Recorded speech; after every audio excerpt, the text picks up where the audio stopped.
생각해집니다. 세상은 자꾸만 믿는 자를 경계하고 자꾸 판단을 하다 보니까 은근주춤 믿는 것을 감추기 시작했습니다. 그것이 코로나가 발병되면서 그 정도는 더 심해졌지요. 교회 갔다 왔다 그러면 마치 이상한 눈초리로 보고요. 그러면 회사 나오지 마라 그러기도 하고요. 그러다 보니까 내가 믿는 자로 나타나기보다는 혼자 내 중심 아시지요 하고 한 2년 4개월 동안 그렇게 지나가 버렸습니다. 무엇이든지 보는 가운데 거기에서 깨닫게 하시는 것을 깨닫는 것도 축복일 텐데 내가 누구라는 것을 마이크를 들고 발표하고 사람을 만나서 설명하고 그 열심을 보며 나도 그리스도인으로 자랑되어지고 내세워져야 할 것이 있을 텐데 자꾸만 부족한 가운데 또한 다짐이 되어집니다. 우리에게도 이런 거룩한 다짐과 누구 앞에서든지 거룩한 영향력이 있는 빛과 소금의 모습으로 되어져 있음을 믿고 증거되어지는 우리가 될 수 있기를 바랍니다.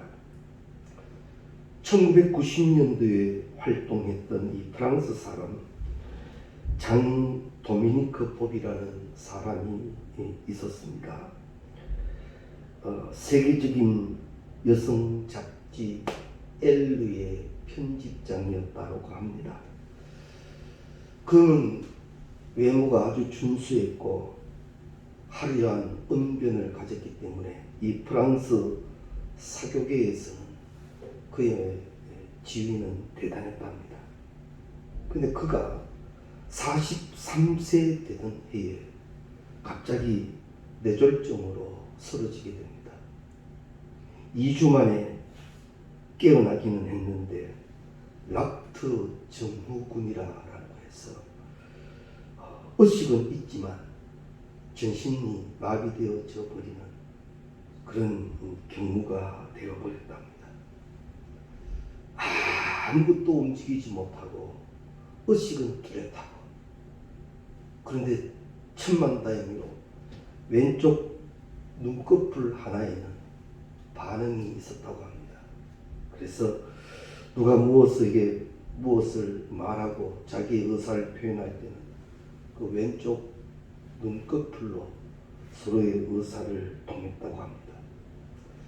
그렇게 해서 그가 이제 알파벳을 사람들이 쭉 야시하면 A라는 맞으면 깜빡 그러면 A로 표시하고 이렇게 해서 문장 하나를 완성하는데 하룻밤이 걸릴 정도였답니다.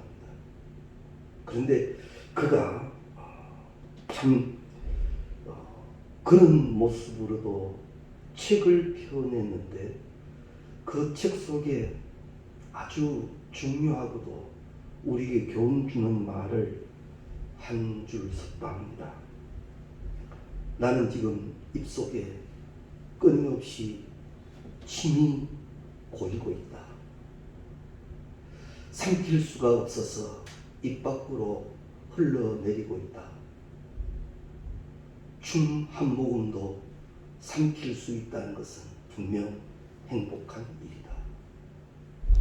이렇게 글을 남겼다라고 합니다. 우리가 무심코 입속에 이 침을 한번 꿀떡 삼키는 것도 그에게는 참 행복한 일이었다라는 한 줄의 글은 우리에게 많은 것을 생각하게 합니다. 어쩌면 우리는 미련한 시간을 살아가는지 모릅니다. 누리고 있을 때는 그 가치를 다 모른다는 거죠. 그런데 잃어버리고 놓치고 나면 흘러내리는 침을 삼키는 것조차도 그것은 행복한 일이었다라고 늦게야 알게 되는 미련함이 우리 가운데 있다라는 겁니다. 우리가 지금 놓치고 있는 행복한 것, 지금 우리가 놓치고 있는 감사한 것들이 참 많을는지 모릅니다. 그래서 우리가 강력한 능력, 이 감사의 시간을 수요일 저녁 우리가 시작하면서 내 삶 속에 하나님께서 범사에 감사하라 하신 그 감사를 나는 자꾸 찾아야 합니다. 세상의 소리와 논리와 나의 어떤 미련한 그런 경험으로 사여지는 두려움으로 살지 말고 지금 나에게 분명 행복한 일, 감사한 일, 그것이 분명히 존재하기 때문에 그것을 찾아내는 그런 은혜도 우리에게 꼭 누려져야 할 것입니다. 젊은 20대 아이들에게 물으면 이런 얘기를 합니다.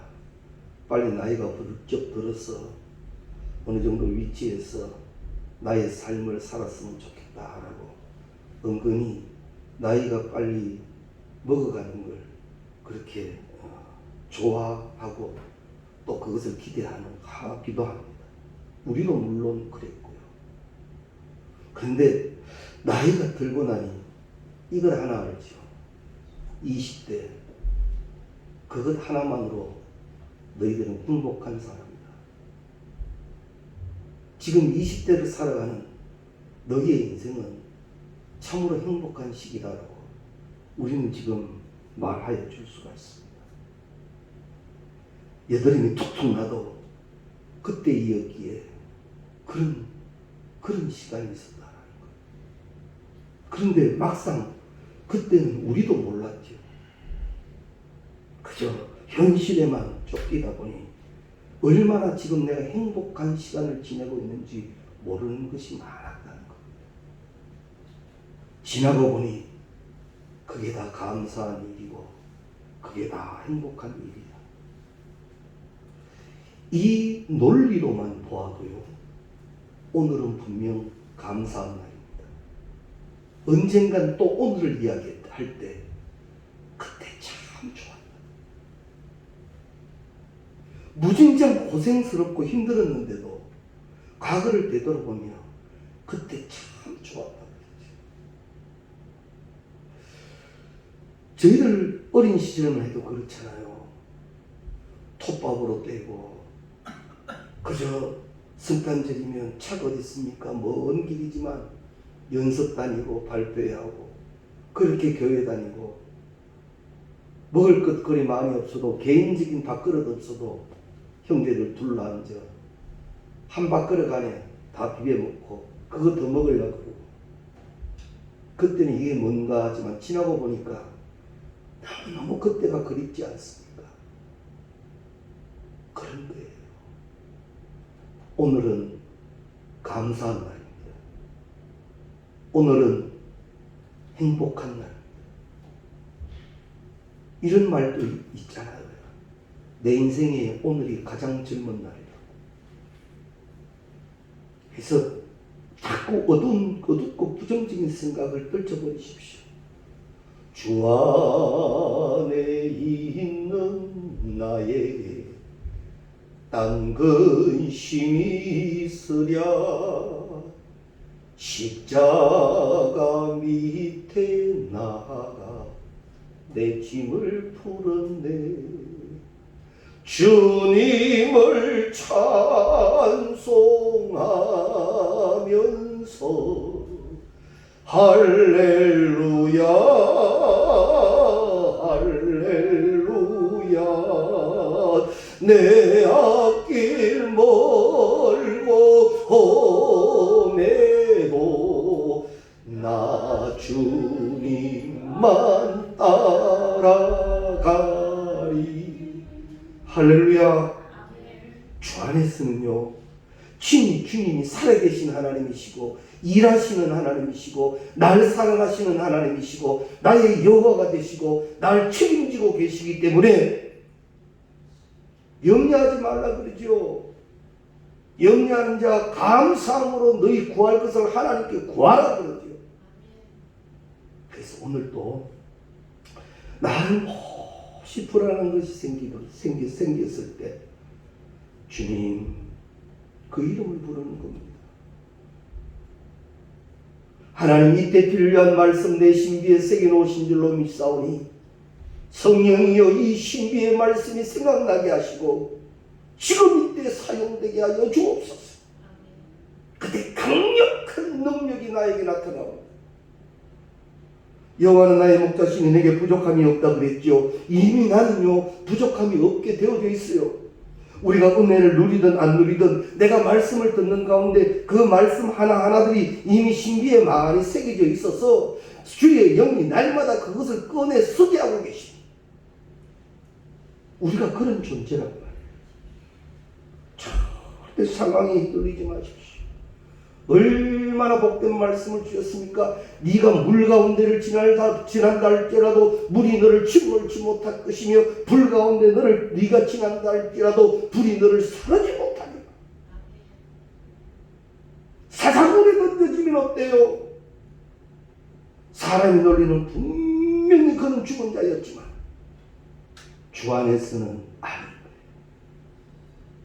그래서 나는 지금 시간과 공간을 만드신 이가 하나님이시기 때문에 그 공간 속에 그 시간 속에 오늘 내가 있다. 하나님이 주인인 그 속에 내가 있다. 할렐루야. 이게 옵니다. 이게 옵니다. 그래서 범사에 감사하라 그럽니다. 내가 다 해석하지 못하고 다 깨닫지 못해서 감사가 안 됩니까? 그때는 주님 분명 주께서는 감사하셨사오니 감사합니다. 선포하고 가는 거예요.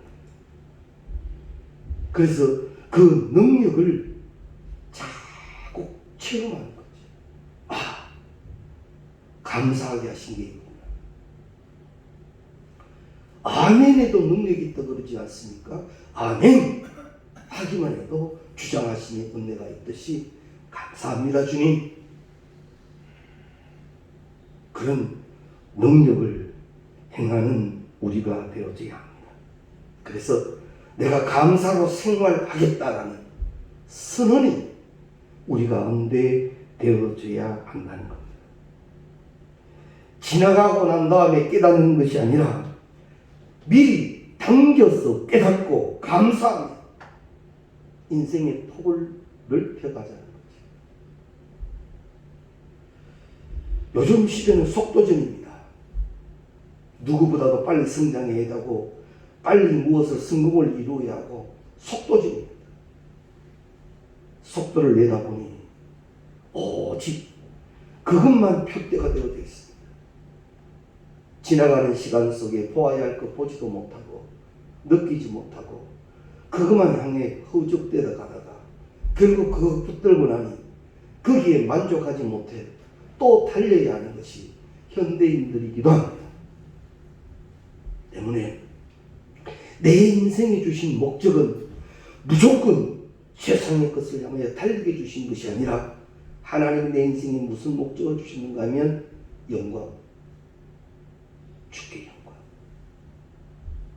그래서 오늘도 내가 지금 이것이 주 앞에 일인가 주께 영광이 되는 일인가 하늘이 분명 여호와의 이름으로 나를 복되게 하신 은혜에 감사하고 있는가 이것이 점검되어지는 생활이 되어져야 합니다. 오늘 본문 말씀 이 누가복음 17장에는 예수님으로부터 고침받은 열병의 나병 환자의 이야기가 나옵니다. 너무나도 많이 들었고 잘 알고 계시는 말씀입니다. 예수님이 한 마을에 지나가실 때에 이들이 소리 높여 예수 선생님이여 우리를 불쌍히 여기소서 합니다. 그때 보시고 이르시되 가서 제사장들에게 너희 몸을 보이라 하셨더니 그들이 가다가 깨끗함을 받은지라. 주님의 선포를 듣는다는 건 이건 엄청난 축복입니다. 듣는다는 건 축복이에요. 그런데 우리가 세상 살아가면서 많은 소리를 듣지요. 그 소리들 가운데 내 영혼을 병들게 하는 소리도 있고 예수의 음성, 복음도 있습니다. 그래서 성령은 우리 가운데 어떤 사역을 하십니까? 명철의 사역, 즉 분별의 사역을 하시는 거예요. 주의 음성을 알고 듣는 복만이에요. 이것도 제가 자주 설명드렸습니다만 우리는 하나님의 음성을 알 수 있는 영성이 있는데 어떤 거냐면 우리가 자녀를 키울 때 그러잖아요. 지금 교회 복도에 아이들이 여러 명 뛰어놀아도 딱 우는데 그 엄마는 내 아이인 줄 압니다. 안 봐도 울음소리만 딱 들어도 지금 내 아이가 운다는 거 합니다. 신기하게 합니다. 우리가 정녕 영성을 깨어 있으면요, 이게 분별이 된다는 거예요. 하나님의 음성, 마귀의 유혹과 미혹을 분별해내는 거예요. 그래서 미혹된 영에 끌려다니지 않는 거예요. 거기에 대해서는 사탄을 물러가라. 주의 음성에 대해서는 아멘. 이 분별의 축복을 우리가 꼭 누려야 합니다. 이제 들었습니다. 듣고 가라 하시니 가다가 가는 중에 고침을 받았다. 이게 명령의 축복이고 순종의 축복이에요. 여러 가지 반문을 할 수도 있습니다. 가라, 제사장들에게 네 몸을 보이라 하니까 그때는 보니까 변한 게 하나도 없으니까 이렇게 해서는 우리가 제사장에게 못 가요. 동네에 못 들어가요. 우리는 들어갈 수 없는 존재예요. 여러 가지 반문을 충분히 할 수 있음에도 불구하고 주의 음성을 들은 그들은 가더란 말이에요. 이게 바로 믿음이라는 거예요. 말씀대로 움직여진 거예요. 그러니까 거기에 기적이 있는 거예요. 말씀은 하나님이 책임지십니다. 말씀은 하나님이 책임지십니다. 그래서 세상 끝날까지 1.1획도 바뀌지 않게 해놓으신 거예요.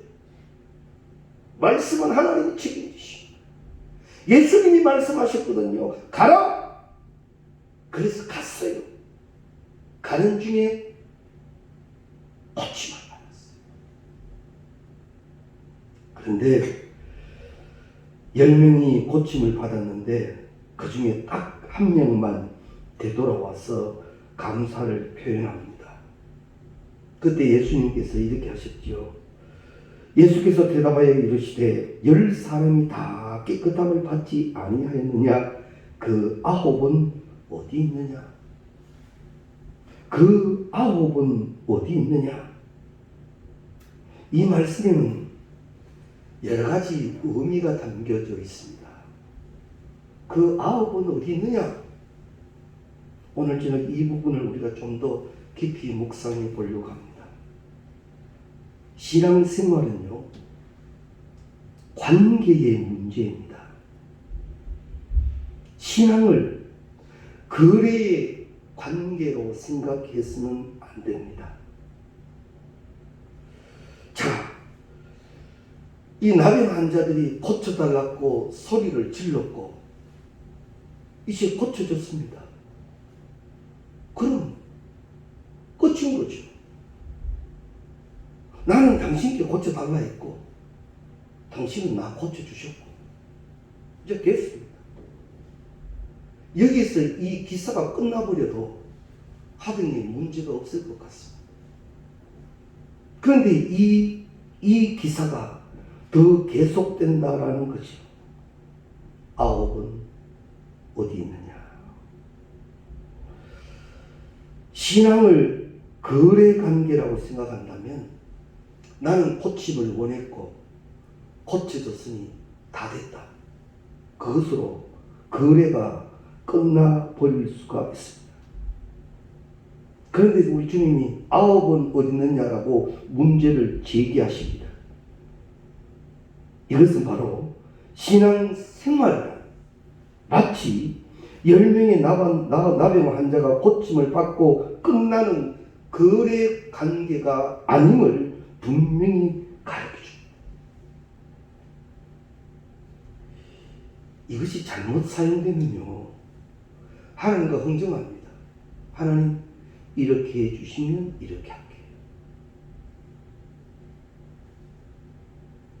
이런 하나님과 나는 거래가 하는 거래의 관계가 아니라는 거예요.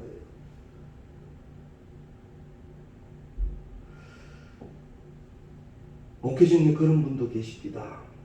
그분도 암이 재발되어서 이제 어떻게 의학적으로 손쓸 수 없는 경우에 남편 되시는 분들과 그 형제들이 저한테 그럽니다. 목사님, 우리 동생요, 우리 아내요, 낫기만 하면 내 양덕교회 갈게요. 안 나왔어요. 그렇게 죽었어요. 그래서 나는 양덕교회를 안 가요. 교회도 안 다녀요. 무슨 거래로 생각하는? 아니요. 신앙은 조건을 붙이는 것이 아니라는 겁니다. 중요한 말씀이니까 한번 찾아볼까요? 요한 1서 1장 3절 말씀. 요한 1서 1장 3절 388페이지.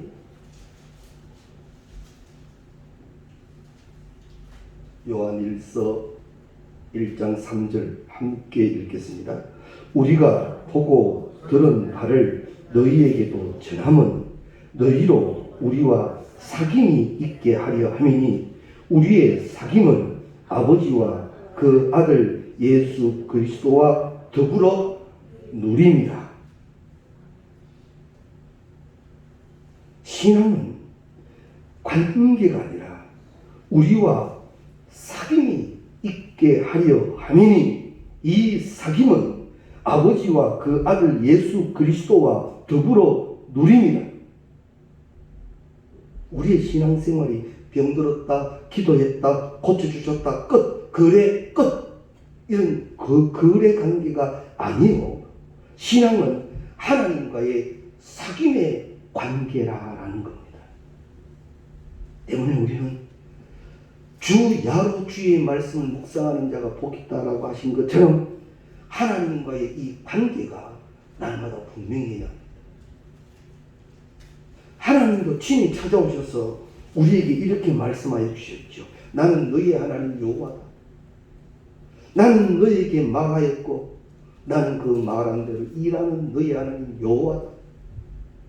계속 너희 하나님 여호와다. 나는 너희 하나님 여호와다. 계속 이 관계를 우리와 함께 먹고 마시기를 원하시는 이 사귐을 하나님은 강조하시는, 나는 자꾸만 조건과 거래로 나가면 안 된다는 거죠.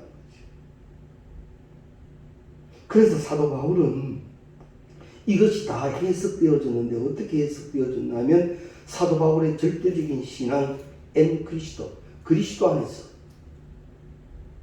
어떤 것도 그리스도 안에서 해석해버리는 거예요. 그것이 감옥이라 할지라도, 그것이 매맞는 곳이라 할지라도 이것을 그리스도 안에 그리스도의 사귐 이 속에서 해석하니까 그것보다는 나는 이 매맞음보다도 더 귀하고 이 매맞음에서 날 위로하시고 날 치료하시고 날 회복하실 그 관계가 부족하니까, 분명하니까 이게 문제가 안 되더라는 거죠. 중요하지 않습니까?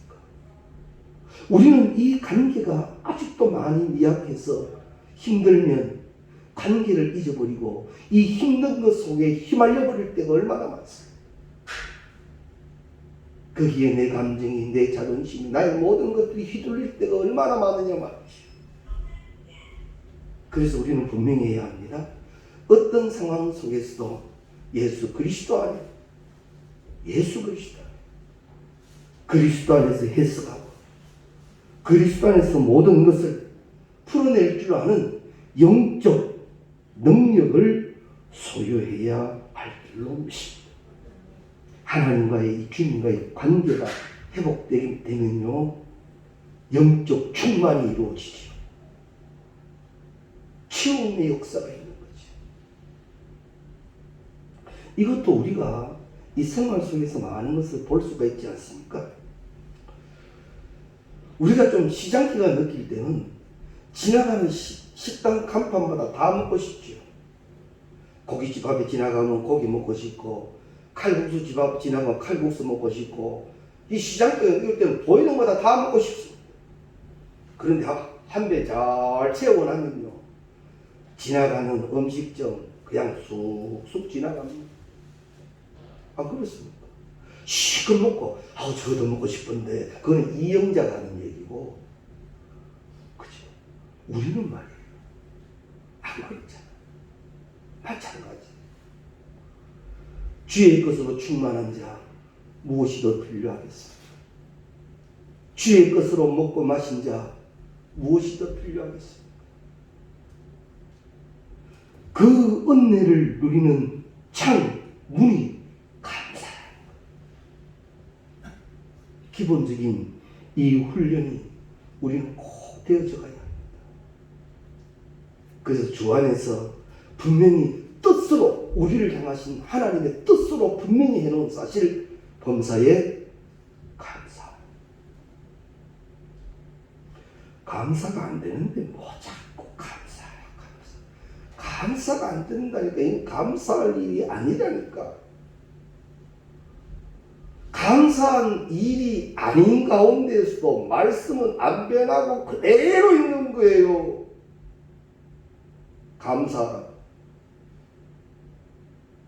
그래서 쥐어짜듯이 감사를 찾아내는 거죠.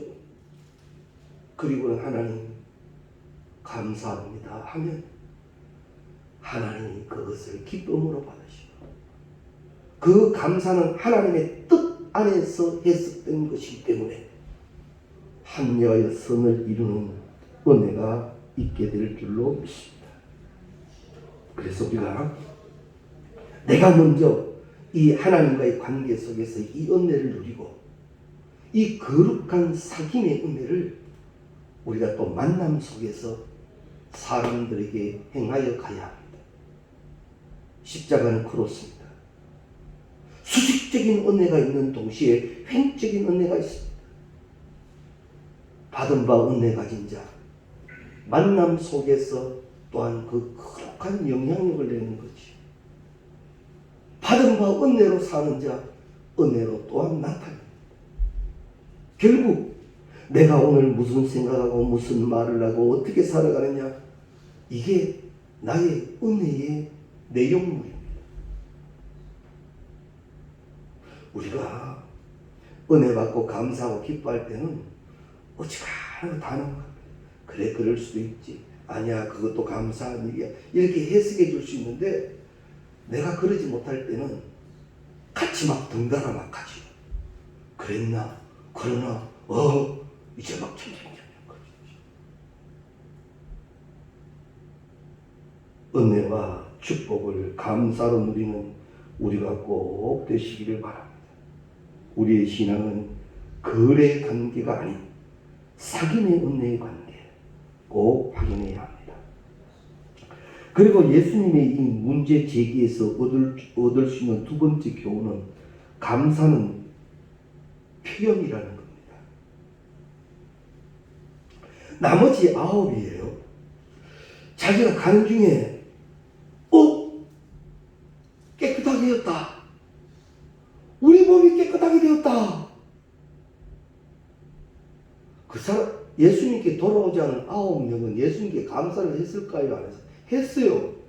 마음으로 감사했다고요. 어찌 감사하는 마음이 없겠어요? 내 병을 이래 고쳐주었는데. 그러나 그들은 예수보다 더 앞서지는 게 생겼지. 감사는 표현되어져야 합니다. 주께 감사한 일, 끝까지 주께 감사해야 합니다. 이보다 더 감사한 일이 어디 있습니까? 그래서 한 명은 돌아와서 감사를 할 때 우리 주님은 9을 얘기하죠. 주님이 그 중심 모르겠어요. 그들이 가졌던 고마운 마음을 왜 몰랐을까요?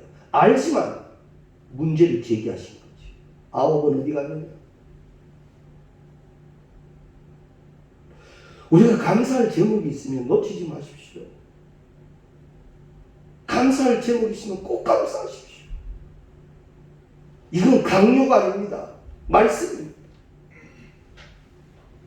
뭐 아시겠지만 적당히 핑계와 합리화 논리를 만들지 말고 말씀 그대로 감사되어져야 합니다. 우리가 예물 드릴 때도 범사에 감사합니다. 이보다 더 큰 감사가 어디 있어요? 범사가 감사합니다. 이게 성경 말씀인데. 그러나 이것이 가장 내가 감사할 때마다 그저 범사에 감사합니다. 이게 습관되어 버리면 큰일 난다는 거죠. 왜? 구체적인 감사를 못 찾을 수도 있습니다. 주기도문이 그런 경우가 되어버렸잖아요. 분명 주께서 가르쳐 주신 기도, 엄청난 기도를 하면서도 그저 하늘에 계신 우리 아버지 주주주주주주 가버립니다. 어떤 사람은 빨리 하는 게 없는 줄 알고 막 속도전을 확 가버립니다.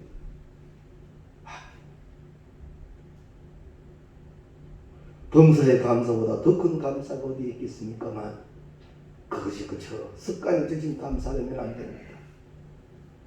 오늘도 나는 감사의 일기를 써야 합니다. 감사의 조건, 제목을 다 찾아내야 합니다. 이래서 감사합니다. 앞서 드린 소개된 인물처럼 이 고여진 이 침물을 삼키면서 그것도 감사한 일이었듯이 내가 오늘 음식을 대하고 이것이 소화되는 것, 이것도 축복이었다는 거지. 병원에 가보면 정말 아깝지요. 왜? 식판이 그대로 나오죠. 진짜 밥알 하나 먹지 않고 식판 그대로 다시 나오죠.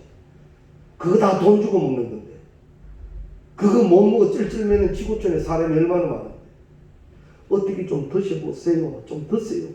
안 들어간다는 거예요. 못 먹는다는 거예요.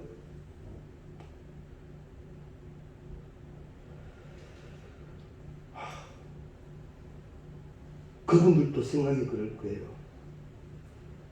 나도 한번 잘 먹어보고 싶은데 안 되는 게 얼마나 안타까울까요? 그래서 이런 말을 하죠. 먹을 수 있을 때 많이 먹으라고. 먹을 수 있을 때 많이 먹으라고. 그게 다 깨달은 말인데,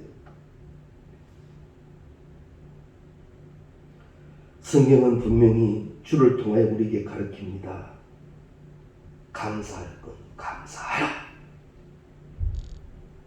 네가 할 수 있는 정도로 감사할 건 감사하라. 만일 마음으로만 해도 된다면, 마음으로만 감사하는 것으로 끝나는 것도 충분하다면, 한 명이 돌아왔을 때 예수님 그 한 명이 그래서 뭐 때문에 왔노? 마음으로 해도 되는데, 네 마음 내가 아는데 뭐 구태일이 올 거 뭐 있어? 빨리 제사장에게 가. 저 아홉처럼 그렇게 해. 그러실 거 아니에요. 아니요. 아홉을 찾으셨어요. 감사는 표현되어져야 완성되는 것입니다. 그래서 우리가 가정안에, 부부간에도 감사, 부모님에게도 감사, 자녀에게도 감사, 선생님에게도 감사, 친구에게도 감사, 고마운 분에게도 감사, 이것이 표현되어져요.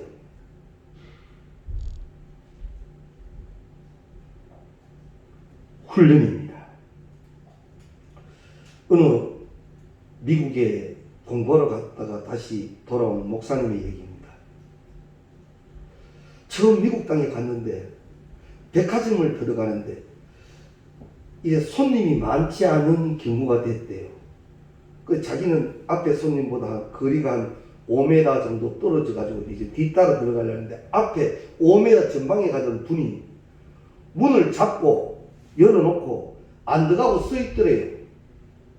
뭐 때문에 저러나? 나중에 도착해 보니까 5m 뒤에 오는 자기를 기다려주는 거예요. 문을 열고 서비스죠. 그래서 이 목사님이 참 좋다. 너무 기분이 좋으니까 참 보기 좋다. 그래서 한국에 돌아와서 그대로 하겠다라는 각오 속에 실행을 했답니다. 저 뒤에 사람 오는데도 문을 열고 빨리 들어가세요 하고 있으니까 들어가면서 그 사람들이 눈빛을 보여주는데 이 사람은 뭐야? 이상한 눈빛으로 보더래요. 그 후로는 그 일을 안 했답니다. 그때 들어갈 때 한마디, 고마워요, 감사해요. 이 한마디면 얼마나 서로가 행복한 시간이었을까. 근데 우리는 이런 것에 많이 서툽니다. 감사는 표현입니다. 내가 감사해야 하고 또 감사를 받을 줄 알아야 합니다. 잠언 18장 21절 말씀에 보면 죽고 사는 것이 혀의 힘에 달렸나니 혀를 쓰기 좋아하는 자는 혀의 열매를 먹으리라. 감사를 많이 말하십시오. 감사의 열매를 먹게 된다는 그런 말씀. 그리고 세 번째로는 감사는 더 큰 감사를 불러온다라는 말입니다. 황승주 씨가 쓴 절대감사라는 책이 있습니다. 이 책 속에 이런 중요한 말이 있습니다. 감사에는 문이 있어서 감사하면 문이 열리고 길이 열린다. 이런 말입니다. 감사하면 사랑의 문이 열리고, 감사하면 내 자아에 갇혀있는 감옥의 문이 열리고, 감사하면 하나님의 임재를 맛보게 되고, 감사하면 거룩한 변화가 일어나게 된다라는 사실입니다. 감사한 사람에게 어떠한 길이 열리느냐? 오늘 이 19절 말씀에 보면 그에게 이르시되 일어나 가라 내 믿음이 너를 구원하였느니라 하시더라. 감사하는 자에게 구원의 역사가 일어나는 겁니다. 더 큰 감사의 제목을 얻을 수 있게 된다라는 말이죠. 그래서 오늘 저녁 또 하나의 미션은요, 받은 바 복을 자꾸 찾고 세워봐야 합니다. 이것도 감사하네요. 이것도 감사하네요. 이 훈련이 되어져야 한다는 거죠. 주어진 사명이 너무 무거워질 때, 가정 안에 속썩이는 일들이 있을 때, 그때도 이것을 통하여 감사하게 했던 일들을 찾아내라는 겁니다. 그렇게 되면 우리의 감사로 인한 풍성한 역사가 우리에게 이루어지게 될 줄로 믿습니다. 그 은혜를 온전히 누리는 우리 모두가 되시기를 주의 이름으로 축원합니다. 찬송가 429장 찬송 429장 들으십니다.